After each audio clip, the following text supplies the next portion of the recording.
السلام علیکم. Programme night edition میں ہم آپ کو خوش آمدید کہتے ہیں. ناظرین, ملک میں مہنگائی کا راج برقرار ہے. جو بڑھی ہوئی قیمتیں ہیں یہ کنٹرول میں نہیں ہو رہی ہیں. حکومت کی طرف سے ریلیف پیکج کا اعلان کیا گیا ہے, لیکن عوام کہتے ہیں کہ ہمیں تو اس کے اثرات ابھی تک ہم تک نہیں آنا شروع ہوئے. اور ویسے بھی 4000 کے قریب جو یوٹیلیٹی سٹورز ہیں یہ 22 کروڑ عوام کے لیے ناکافی ہیں. دوسری طرف سینٹ نے ملک میں گندم اور آٹے کے حالیہ بحران اور FIA کی انکوائری رپورٹ ایوان میں پیش کرنے کے حوالے سے گزشتہ روز قرارداد کی منظوری دی. قرارداد سینیٹر آغا شاہ زیب, درانی, شہری رحمان, جاوید عباسی کی جانب سے پیش کی گئی, جس میں مطالبہ جو بنیادی تھا وہ یہی تھا کہ FIA کی رپورٹ سامنے لائی جائے, جبکہ رپورٹ پیش نہ کرنے کے معاملے پر اپوزیشن نے ایوان سے واک آؤٹ بھی کیا. وزیر پارلیمانی امور اعظم سواتی کا اس موقع پر یہ کہنا تھا کہ انہوں نے رپورٹ کے حوالے سے وزیر اعظم کو خط لکھا تھا. جواب میں انہیں پیغام دیا گیا کہ FIA کی رپورٹ پر کچھ سوالات اور مشاہدات سامنے آئے ہیں جسے وضاحت کے لیے بھیجا گیا ہے. اعظم سواتی نے کہا کہ سینٹ کے آئندہ اجلاس میں وہ رپورٹ کو پیش کریں گے. آئندہ اجلاس کب ہوتا ہے یہ کسی کو معلوم نہیں ہے, کیونکہ چیئرمین سینٹ نے اجلاس کو غیر معینہ مدت کے لیے ملتوی کر دیا ہے. اس لیے بحران کا ذمہ دار کون ہے, اس کے لیے قوم کو مزید انتظار کرنا پڑے گا. دوسری طرف وزیر اعظم صاحب جو ہیں یہ قیمتیں بڑھنے پر اپنی حکومت کی کوتاہی کا تو اعتراف کر چکے ہیں. انہی اعترافات کے بعد ایسا لگتا ہے کہ اپوزیشن کی جماعتوں نے ایک بار پھر سے سڑکوں پر نکلنے کا ارادہ کیا ہے, لیکن اس بار اپوزیشن کا ایجنڈا بدحال معیشت ہوگا. حکومت جو خود مہنگائی کا اعتراف کر رہی ہے, کیا اپوزیشن حکومت کی اس کمزور پوزیشن سے فائدہ اٹھا بھی پائے گی یا نہیں؟ جبکہ سوشل میڈیا کو ریگولیٹ کرنے کے معاملے پر حکومت کو ابھی تنقید برداشت کرنی پڑ رہی تھی کہ یہ خبر سامنے آئی کہ تحریک انصاف حکومت بھی سرکاری طور پر ڈیجیٹل میڈیا ونگ قائم کرے گی, اور اس کے لیے 42 ملین روپے کی خطی رقم کی بھی منظوری دی گئی ہے. یہ سٹوری کل بھی ہم اپنے پروگرام میں رات کو آپ کے ساتھ شیئر کر چکے ہیں. اب سوال یہ ہے کہ ایک طرف حکومت کفایت شعاری مہم چلاتی ہے اور دوسری طرف صرف خود پر ایک تنقید کو روکنے کے لیے, میڈیا کی لوگوں کی تنقید کو روکنے کے لیے 42 ملین روپے کی منظوری بھی دے دیتی ہے. کیا حکومت خود ہی کنفیوز ہے کہ اسے آخر کرنا کیا ہے؟ دوسری طرف فارن فنڈنگ کیس کے حوالے سے اہم خبر یہ ہے کہ الیکشن کمیشن نے اس کیس کے محرک اکبر ایس بابر جو تحریک انصاف کے بانی رکن ہیں ان کو مبینہ طور پر ڈرانے دھمکانے کے معاملے کا نوٹس لیا ہے. اکبر ایس بابر نے اپنی نئی درخواست میں یہ موقف اپنایا ہے کہ PTI کی قیادت مختلف طریقوں سے ان پر دباؤ ڈال رہی ہے, پریشر ڈال رہی ہے, انہیں دھمکیاں مل رہی ہیں. الیکشن کمیشن ایکٹ کے سیکشن 4 کے تحت ہراساں ہونے اور دھمکیوں سے بچائے. انہوں نے الیکشن کمیشن سے یہ بھی مطالبہ کیا ہے کہ پارٹی فنڈنگ کیس کی روزانہ کی بنیاد پر سماعت کی جائے اور اس کیس کا فیصلہ بھی کیا جائے. کمیشن نے مبینہ دھمکیوں کے حوالے سے درخواست 27 فروری کے لیے مقرر کر دی ہے. اس اہم ایشو پر میں بات کروں گی. مجھے پروگرام میں جوائن کیا ہے سابق رکن تحریک انصاف اکبر ایس بابر صاحب. السلام علیکم, بہت بہت شکریہ اکبر صاحب آپ کا. اکبر صاحب سب سے پہلے تو یہ بتائیے گا کہ دھمکیاں کب سے مل رہی ہیں آپ کو, کس کی طرف سے مل رہی ہیں آپ کو, اور الیکشن کمیشن میں تو آپ نے ایک درخواست دے دی ہے, اب 27 فروری کو اس پر سماعت بھی ہوگی, انہوں نے سماعت کے لیے مقرر بھی کیا ہے. کیا آپ نے اس حوالے سے PTI کے لوگوں کو بھی بتایا ہے کہ قیادت کی جانب سے دھمکیاں مل رہی ہیں؟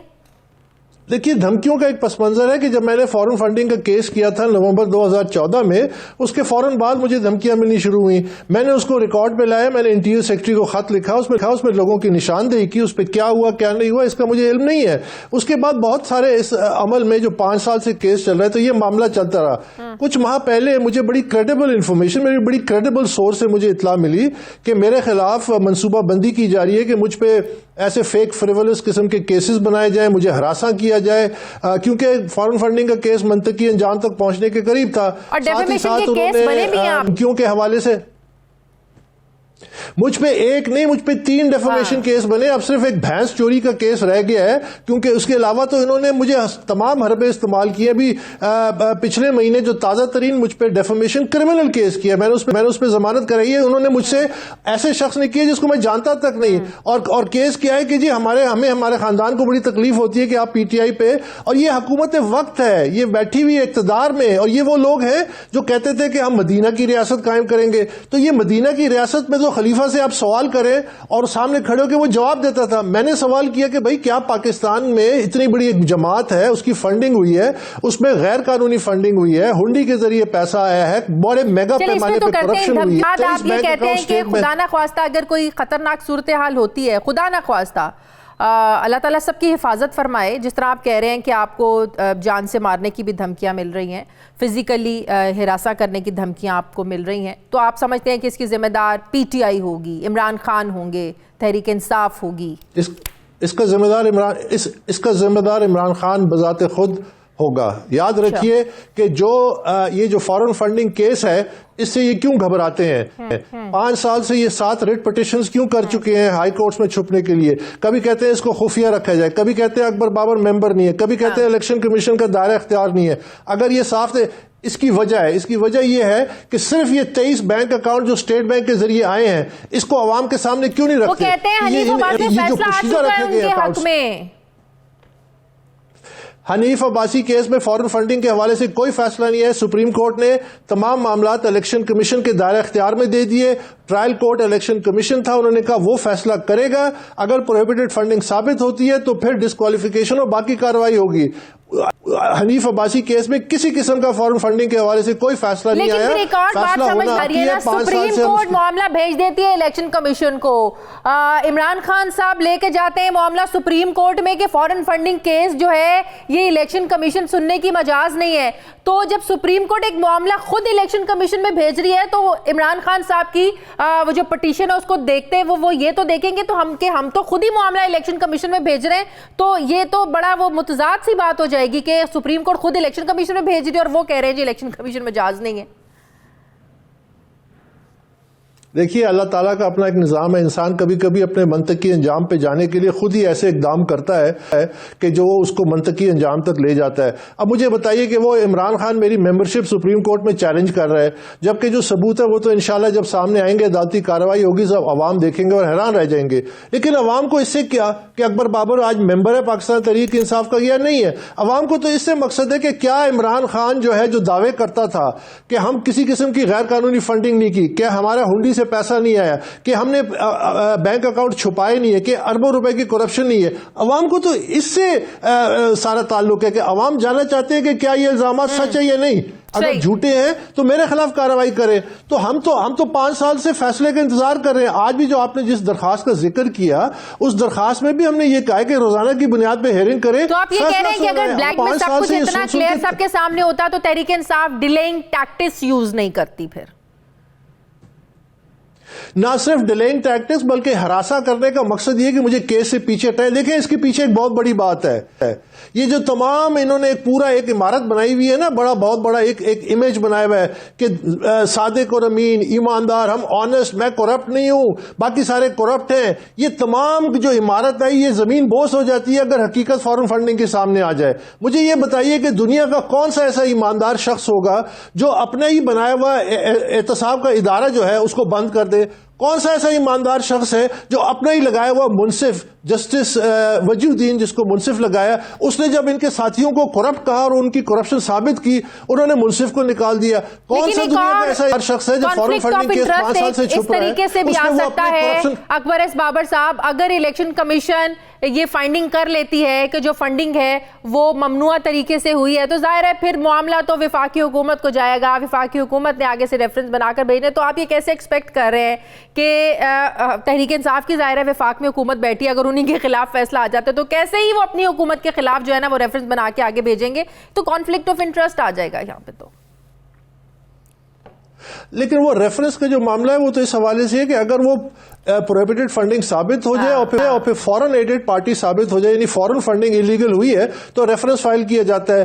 دیکھیے وہ بہت بات کی بات ہے. میرا مقصد اس حد تک ہے کہ پارٹی میں جو کرپشن ہوئی ہے اس کی نشاندہی ہو, جو کرپٹ لوگ اس میں ملوث ہیں چاہے اوپر سے لے کے نیچے تک, ان کی نشاندہی ہو. ہم اس پارٹی کو چھانٹی کرنا چاہتے ہیں, اس پارٹی کو دوبارہ اپنی پارٹی بنانا چاہتے ہیں جو ایک تبدیلی کی جماعت تھی. بہت اکبر ایس بابر صاحب میرے ساتھ ہیں, بہت شکریہ آپ کا. ناظرین مجھے پروگرام میں ایک بریک لینی ہے, بریک کے بعد جب واپس آئیں گے تو وزیر مملکت برائے ماحولیات زرتاج گل صاحبہ میرے ساتھ ہوں گی ایک چھوٹے سے وقفے کے بعد.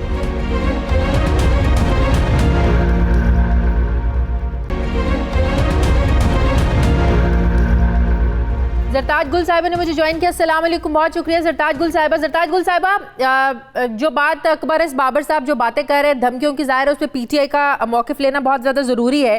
ابھی اکبر ایس بابر صاحب میرے ساتھ پروگرام میں تھے, وہ کہہ رہے تھے کہ جب سے 2014 سے فارن فنڈنگ کیس میں نے کیا ہے اسی وقت سے انہیں لائف تھریٹس ملنا شروع ہو گئی تھی, اور یہ ان کو انہی لوگوں نے بتایا جو خان صاحب کے بہت زیادہ قریب ہیں, اور ان لوگوں نے بتایا کہ کچھ پلاننگز ہو رہی ہیں کہ ان کے خلاف کرمنل ڈیفیمیشن کیسز بھی بنائے جائیں اور بنے بھی ہیں, فزیکل انہیں ہارم کیا جائے.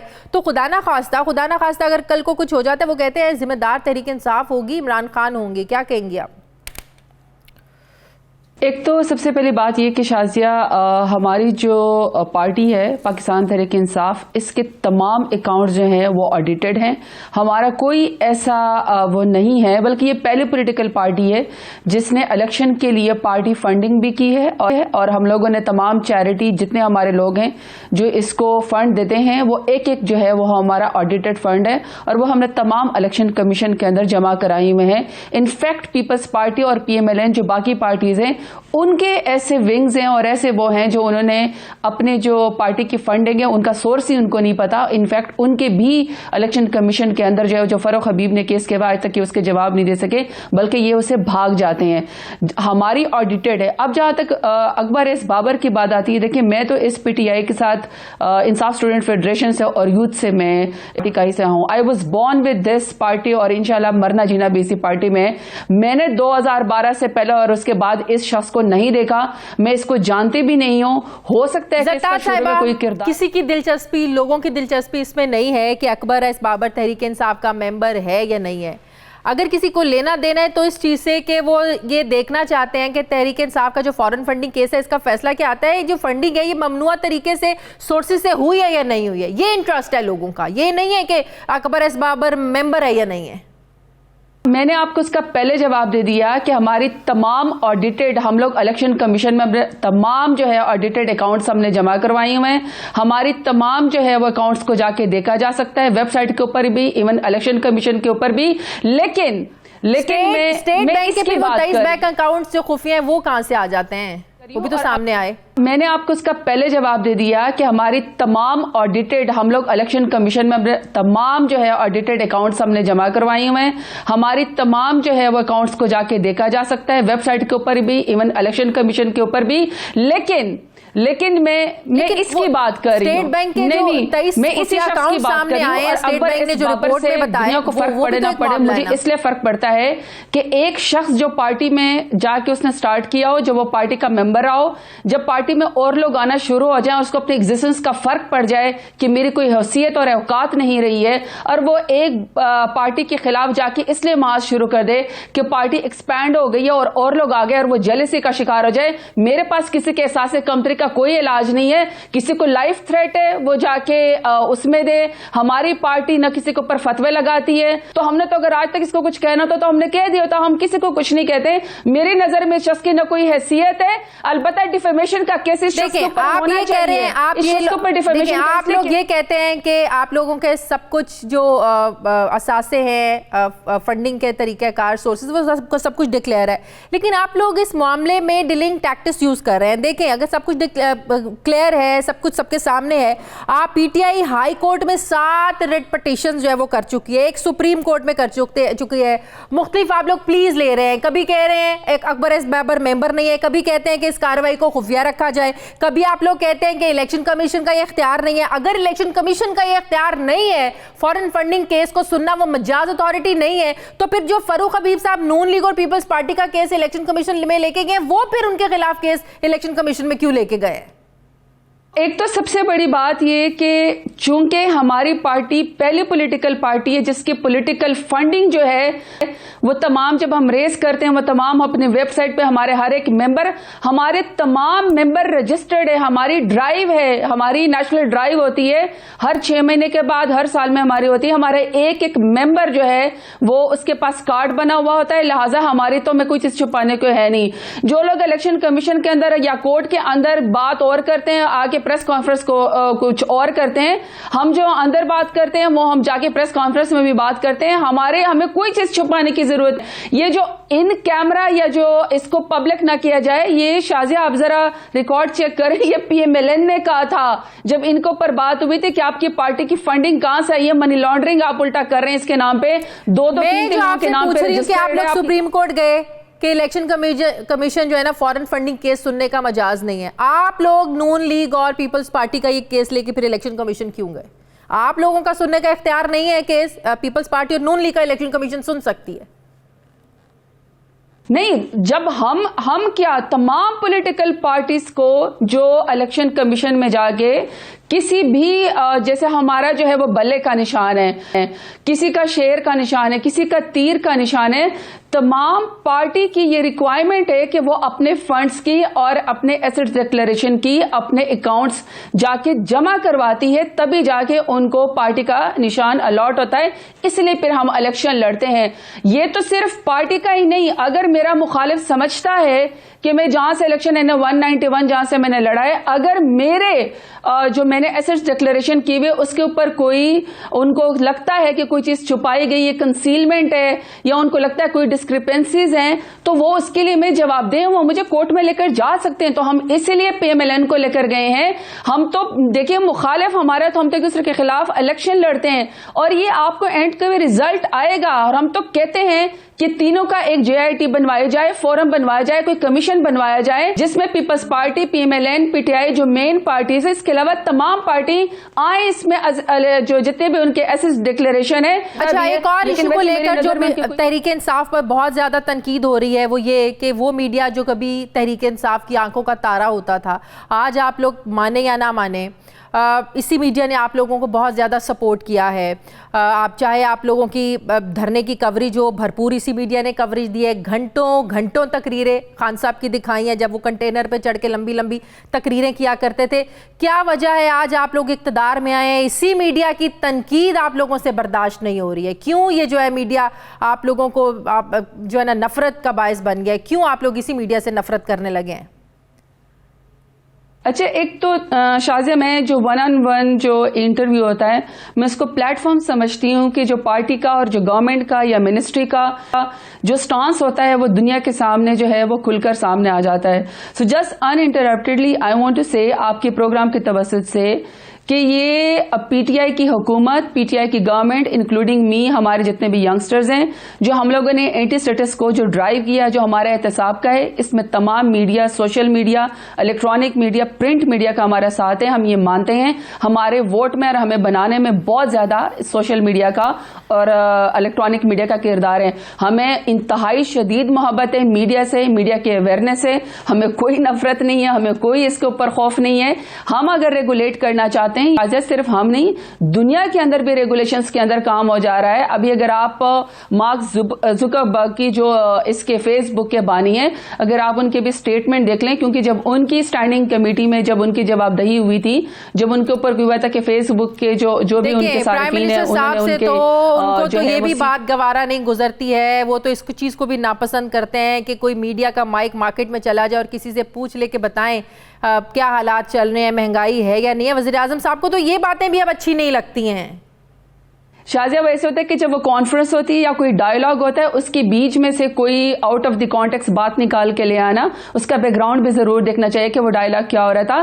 بہرحال سوشل میڈیا کے ریگولیشنز کا ابھی تھوڑی دیر پہلے پرائم منسٹر عمران خان کی میٹنگ جو ہے وہ PM ہاؤس میں ہوئی ہے. تمام سٹیک ہولڈر اس میں بیٹھیں گے, تمام سوشل میڈیا کے جو سٹیک ہولڈرز ہیں وہ سب بیٹھیں گے, جو وہ ہمیں ریگولیشنز بتائیں گے جو ان کو ٹھیک لگیں گے. سوشل میڈیا کو ریگولیٹ تو آپ کر رہے ہیں, سوشل میڈیا کے لیے خصوصی ونگ بنانے کی آخر ایسی کیا ایمرجنسی پڑ گئی, ضرورت پڑ گئی کہ 42 ملین روپے کہ آپ لوگوں نے جو ہے نا وہ مختص بھی کر دیے. ECC کی مخالفت کے باوجود 2 ٹوک الفاظوں میں انکار کیا حفیظ شیخ صاحب نے, لیکن اس کے باوجود وزیر اعظم صاحب نے وفاقی کابینہ سے اس کی منظوری لے لی. جب آپ ریگولیٹ کرنے کے لیے قوانین لا رہے ہیں تو اس خصوصی ونگ کی ایمرجنسی بنیادوں پر کیا ضرورت پڑ گئی ہے؟ کیوں خزانے پر بوجھ مطلب کہ ڈالنا چاہ رہے ہیں؟ ایک طرف کفایت شاعری جو ہے نا مہم چلاتے ہیں, دوسری طرف جب حفیظ شیخ صاحب کہتے ہیں بھئی نہیں یہ نہیں ہو سکتا, بجٹ میں آپ نے رقم مختص نہیں کی تھی, تو کیا اتنی ایمرجنسی ہے کہ آپ اتنے پیسے اس چیز پر مختص کرنا چاہتے ہیں؟ دیکھیے میرا خیال ہے کہ وقت کی ضرورت کے مطابق دیکھیں جب نیوزی لینڈ کے اندر ایک جنونی شخص نے جس کو اپنا ایک وائٹ ہونے کا فوبیا تھا اور وہ سمجھتے ہیں کہ ہم وائٹ سپریمیسی ہونی چاہیے، انہوں نے آن لائن اتنے مسلمانوں کو مسجد کے اندر قتل کیا، اس کے بعد دنیا جاگ اٹھی ہے۔ اسی طریقے سے ہیٹ سپیچ ہوتی ہے، لوگوں کے اوپر فتوے لگائے جاتے ہیں، فیک اکاؤنٹس کے نام پہ ہو جاتے ہیں، اس کی وجہ سے کہ بچوں کے مطلب خدا کیا بندہ ان کے بارے میں بات کریں، جو بلیک نیٹ ہے، جو بچوں کے ریپ اور قتل ہوتے ہیں وہ بلیک نیٹ کا حصہ ہے۔ انٹرنیٹ پہ سکھ مائنڈیڈ لوگ بیٹھے ہوئے، اس کے ریگولیشنز کی وجہ سے یہ تمام لوگ بیٹھے ہوئے، دنیا بھی اس کے اوپر ریگولیٹ کری ہے، ہم بھی کر رہے ہیں، اور جو جس کے خدشات ہیں ان کو تمام سٹیک ہولڈرز کو، ابھی پرائم منسٹر عمران خان کی میٹنگ ہوئی ہے، تمام سٹیک ہولڈرز کو بٹھایا جائے گا، اور جو سٹیک ہولڈرز ہیں جو سوشل میڈیا کو یوز کرتے ہیں، جو چینل بہت بہت شکریہ وزیر مملکت برائے ماحولیات زرتاج گل صاحبہ میرے ساتھ تھی۔ ناظرین مجھے پروگرام میں ایک بریک لینی ہے، واپس آتے ہیں ایک وقفے کے بعد۔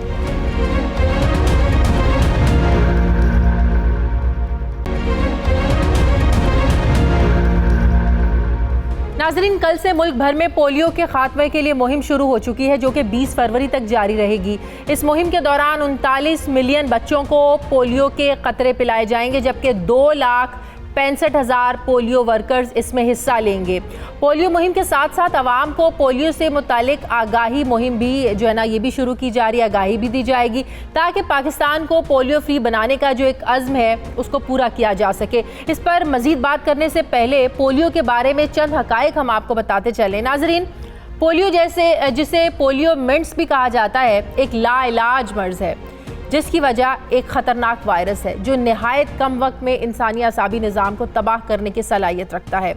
وائرس پیرالائز ہونے کے خدشات 100% تک بڑھا دیتا ہے، فالج کے خدشات اس سے بڑھ جاتے ہیں، لیکن اس وائرس کے حملہ آور ہونے اور پھر اس کے اثر سے بچنے کے لیے ویکسین تیار ہو چکی ہے جسے استعمال کرنے کے بعد پولیو کا جو وائرس ہے یہ بے اثر رہتا ہے۔ پولیو ویکسین کے متعلق یہ بھی خدشات پائے جاتے ہیں کہ یہ محفوظ نہیں ہے، لیکن حقیقت اس کے برعکس ہے۔ پولیو ویکسین کے کسی قسم کے نقصانات نہیں ہیں کیونکہ پوری دنیا نے اسی ویکسین کو استعمال کرتے ہوئے ہی پولیو سے جان چھڑائی ہے، اور اب صرف پاکستان، افغانستان اور نائجیریا ہی وہ ممالک ہیں جہاں پولیو کے کیسز ابھی بھی موجود ہیں۔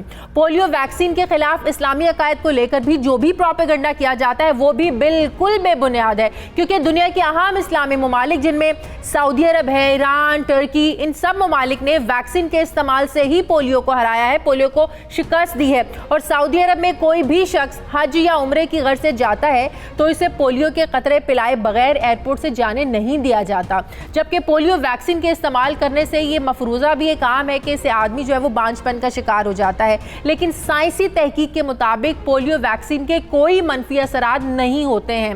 دنیا بھر میں سال 1988 سے اب تک 200 سے زائد ممالک 2 کروڑ رضاکاروں کے غیر معمولی تعاون اور 20 ارب ڈالر کی بین الاقوامی مالی امداد کے ذریعے تقریباً 5.2 ارب بچوں کو پولیو کے خلاف حفاظتی حصار فراہم کیا جا چکا ہے۔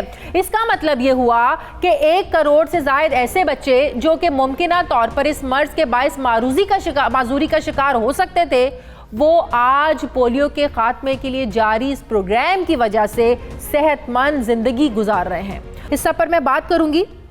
مجھے جوائن کیا ہے پارلیمانی سیکرٹری برائے ہیلتھ ڈاکٹر نوشین حامد صاحبہ نے۔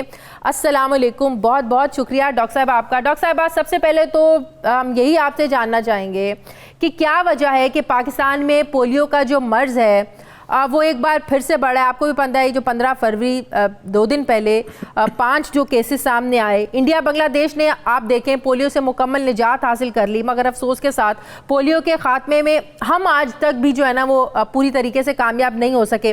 2009 کی صرف بات کی جائے، ان چیزوں سے ہمیں سیکھنا چاہیے کہ دنیا کے 60% پولیو کیسز صرف بھارت میں سامنے آئے تھے، لیکن صرف 5 سال کے عرصے کے دوران بھارت پولیو فری کیسے بن گیا؟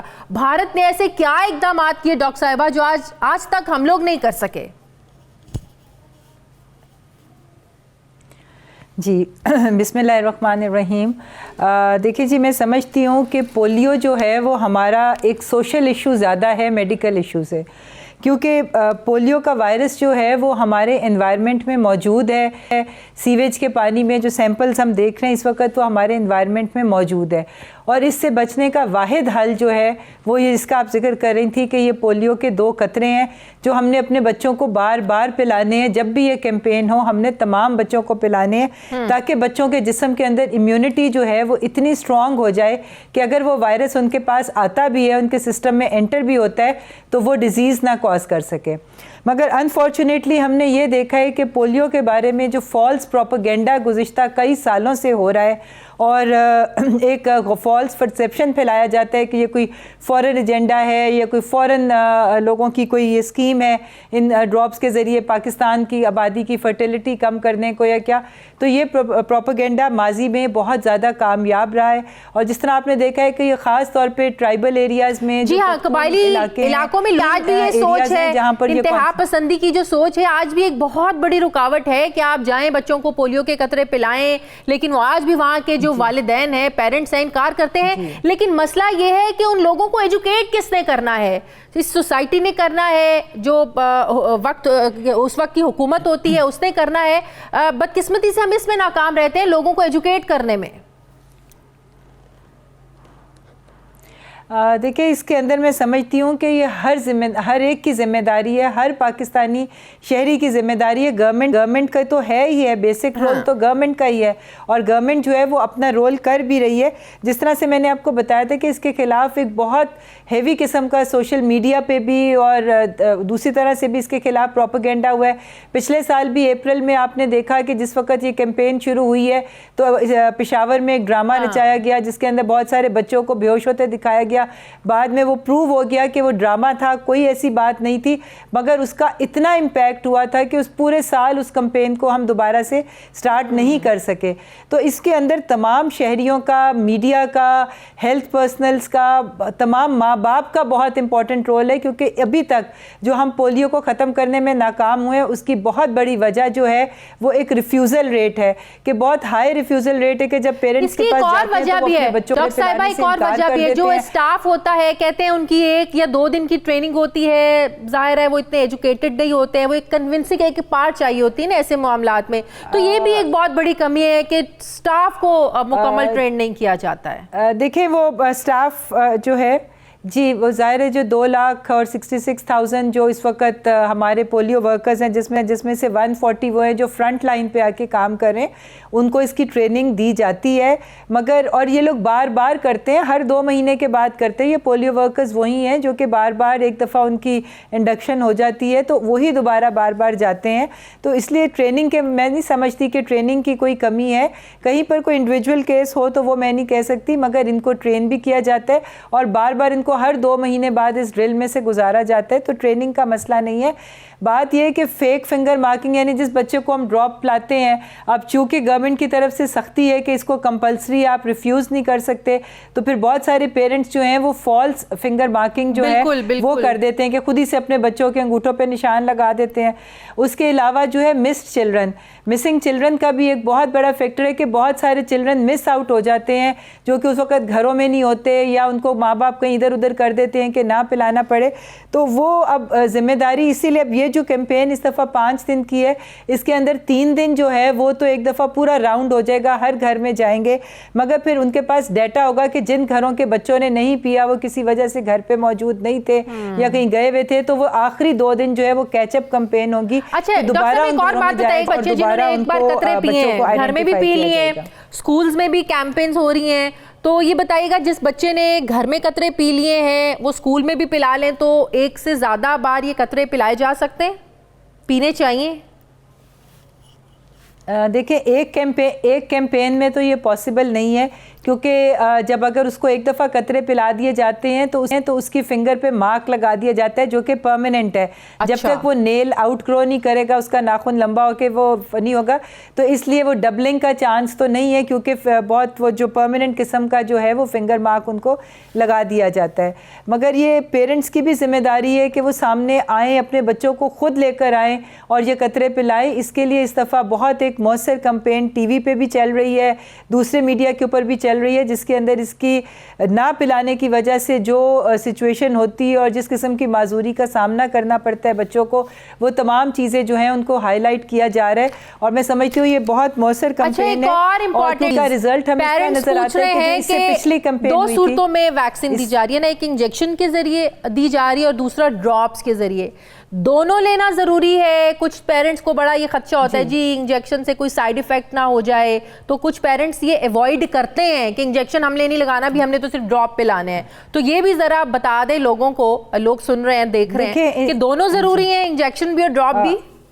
ہاں جی دیکھیں, نہیں انجیکشنز جو ہیں وہ زیادہ تر ان کنٹریز میں یوز کیے جا رہے ہیں جہاں سے پولیو ختم ہو چکا ہوا ہے. اب وہ صرف ایز اے پریکاشن ان کو دیتے ہیں, ان کی امیونائزیشن کا ایک حصہ ہوتا ہے. مگر ہمارے جیسا ملک جہاں پر ابھی پولیو جو ہے وہ ہمارے سسٹم میں, ہمارے سیویج میں موجود ہے, وہاں پر ڈراپس کو ہی پریفر کیا جاتا ہے اور ڈراپس ہی دیے جا رہے ہیں. بہت بہت شکریہ ڈاکٹر نوشین حامد صاحبہ, پارلیمانی سیکرٹری برائے ہیلتھ, میرے ساتھ تھیں. بہت شکریہ آپ کا. مجھے ناظرین پروگرام میں ایک بریک لینی ہے, واپس آتے ہیں ایک وقفے کے بعد.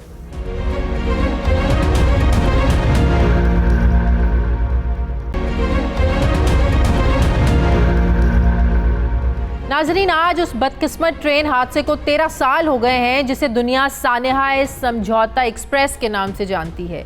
لاہور اور دلی کے درمیان چلنے والی سمجھوتا ایکسپریس میں 18 فروری 2007 کو 2 بم دھماکے ہوئے تھے. دھماکے کے بعد لگنے والی آگ کے نتیجے میں ٹرین کی کئی بوگیاں جل گئی تھیں. یہ سانحہ ہریانہ کے علاقے پانی پت پر ہوا, جس میں 43 پاکستانی اور 10 بھارتی شہری جان سے گئے تھے. دھماکے میں مجموعی طور پر 68 افراد ہلاک ہوئے تھے, جن میں سے 15 کی تو شناخت ہو ہی نہیں پائی تھی. مرنے والوں میں 64 مسافر تھے, جبکہ 4 کا تعلق ریلوے سے تھا. بھارتی تحقیقاتی ایجنسی نے اپنی رپورٹ میں اسے بھارت کی سالمیت, سیکیورٹی, خود مختاری اور اتحاد کو نشانہ بنانے کی ایک منظم سازش قرار دیا تھا. لیکن بعد کے واقعات سے معلوم ہوا, تحقیقات سے حقائق سامنے آئے کہ اس سازش میں خود بھارت اور اس کی انتہا پسند تنظیم RSS ملوث ہے. سانحہ سمجھوتا ایکسپریس کے مقدمے میں تقریباً 299 گواہ تھے. ان گواہوں میں سے 13 کا تعلق پاکستان سے تھا, لیکن یہ 13 افراد عدالت میں کبھی پیش نہیں ہوئے, جبکہ 2013 میں متعدد گواہان اپنے بیان سے مکر گئے تھے. سانحے کے بعد بھارت نے روایتی ہٹ دھرمی کا مظاہرہ کیا اور الزام پاکستان پر لگایا, لیکن پھر حقائق سے پردہ اٹھتا گیا اور بھارت کا جو مکروہ چہرہ تھا یہ دنیا کے سامنے بے نقاب ہوا کہ سانحہ سمجھوتا ایکسپریس میں ہندوؤں کی انتہا پسند تنظیم RSS ملوث تھی. مرکزی ملزم عاصم آنند, بھارتی فوج کے حاضر سروس کرنل سمیت دیگر انتہا پسند تنظیم کے کارکنان نے اقرار جرم بھی کیا تھا. لیکن مودی سرکار کے آتے ہی کیس کمزور ہو گیا, ملزم رہا ہو گئے, گواہ منحرف ہو گئے. بھارت میں سانحہ سمجھوتا کا کیس 12 سال تک چلتا رہا. اس دوران کئی بار استغاثہ تبدیل ہوئے, کئی بار جج بدلے گئے, کیس کا فیصلہ بھی کئی بار ملتوی ہوا اور آخرکار 18 مارچ 2019 کو انصاف کا خون کرتے ہوئے بھارتی عدالت نے فیصلہ سنایا, جس میں تمام دہشت گردوں کو بری کر دیا گیا. اور پاکستان میں موجود سانحہ کے متاثرین جو ہیں, خاندان جو ہیں, یہ آج بھی مطالبہ کریں کہ اس کیس کو انصاف کے تقاضوں کے تحت سنا جائے اور جن ملزمان کو بھارت کی عدالت نے قصوروار قرار دیا وہی اس مکروہ سازش کے اصل کردار تھے جسے بھارت کی فاشسٹ حکومت جو ہے وہ دفاع کر رہی ہے اور دنیا کی آنکھوں میں دھول جھونک رہی ہے, اور اس نے انصاف کر دیا ہے. مودی کی مسلم دشمنی کا سلسلہ جو گجرات سے شروع ہوا تھا وہ سانحہ سمجھوتا سے ہوتا ہوا مقبوضہ کشمیر میں آج بھی جاری ہے.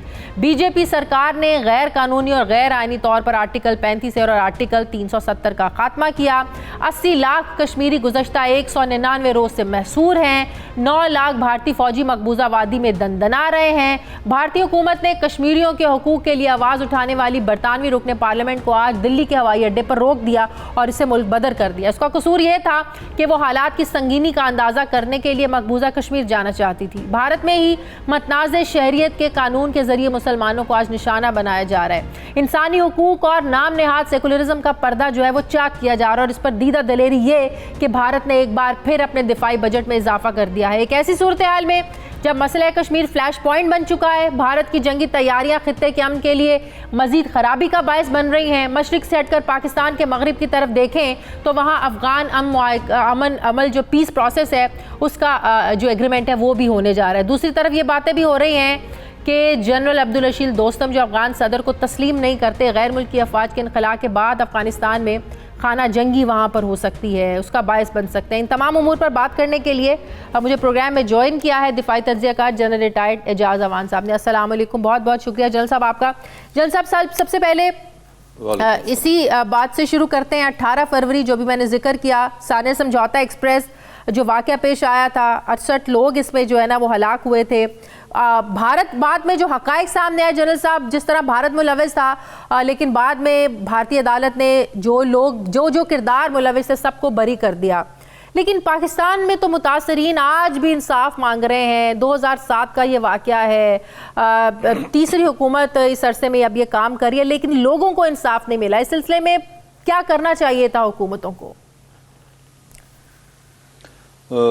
Thank you Shazia. دیکھیں، حکومت تو دوسرے ملک کی حکومت تو وہی کچھ کہہ سکتی ہے جو انٹرنیشنل پریشر ان پہ ڈالا جائے اور مطالبہ کیا جائے انصاف کا، لیکن RSS کی تنظیم، اس کا جو بی جے پی موجودہ گورنمنٹ کے ساتھ تعلق ہے، یہ اب کوئی صیغہ راز نہیں ہے، اور ہمیں یہ بھی پتا ہے کہ ہندوستان کا عدالتی نظام اس بات کی اتنی جسارت نہیں کر سکتا کہ وہ اس RSS گورنمنٹ یا بی جے پی کے گورنمنٹ کو ان کے خلاف کوئی فیصلہ دے سکے۔ بابری مسجد کا ڈیسیجن آپ کے سامنے ہے، خود سمجھوتہ ایکسپریس کے جس طریقے سے ان ملزمان کو رہا کیا گیا، جس طریقے سے گواہوں کو دباؤ کے تحت تاکہ انہیں اپنے بیانات سے منحرف ہونے پر مجبور کیا گیا، جس طریقے سے لوگ بیک آف ہو گئے، تو یہ سارا جب سٹیٹ خود جرم کرنا شروع کر دے اور وہ جرائم پیشہ تنظیمیں یا سیاسی جماعتیں جب برسر اقتدار آ جائیں، تو ہمارے جیسے ممالک میں، ہمارے جیسے ریجن میں پھر اسی طرح کے فیصلے دیکھنے کو آتے ہیں۔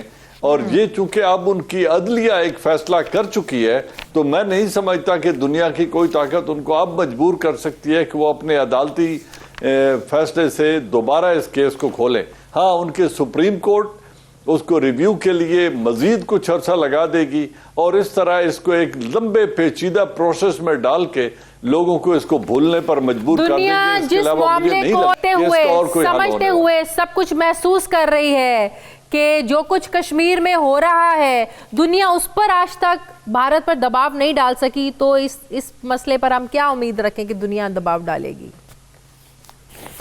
دنیا، یہی میں کہہ رہا ہوں شازیہ کہ دنیا کوئی دباؤ نہیں ڈالے گی۔ دنیا کشمیر کے اندر جو ظلم ہو رہا ہے، تقریباً 1 لاکھ افراد شہید کیے جا چکے ہیں، جو عصمت دری ہو رہی ہے، جس طریقے سے لوگوں کو قید و بند کی صعوبتوں میں رکھا جا رہا ہے، جس طریقے سے ان کو گن پوائنٹ پہ سپریس کیا جا رہا ہے، جس طریقے سے اقوام متحدہ کے ریزولوشنز کو یکسر نظر انداز کر کے 370 اور 35A کو ریووک کر دیا گیا ہے، ان کی کشمیریوں کی شناخت تک ختم کر دی گئی ہے۔ جب بھی ثالثی کی بات کی جاتی ہے، بھارت 2 ٹوک الفاظ میں کہتا ہے کہ ہمیں عالمی دباؤ کی پرواہ نہیں ہے، ہم پر کوئی پریشر نہیں ہے، نہ ہم کسی دباؤ میں آئیں گے، پریشر میں آئیں گے، نہ ہی کشمیر سے متعلق ہم اپنا جو فیصلہ ہے اپنے اقدامات کو واپس لیں گے۔ تو ایسے میں پھر دنیا بھی کیا کر سکتی ہے؟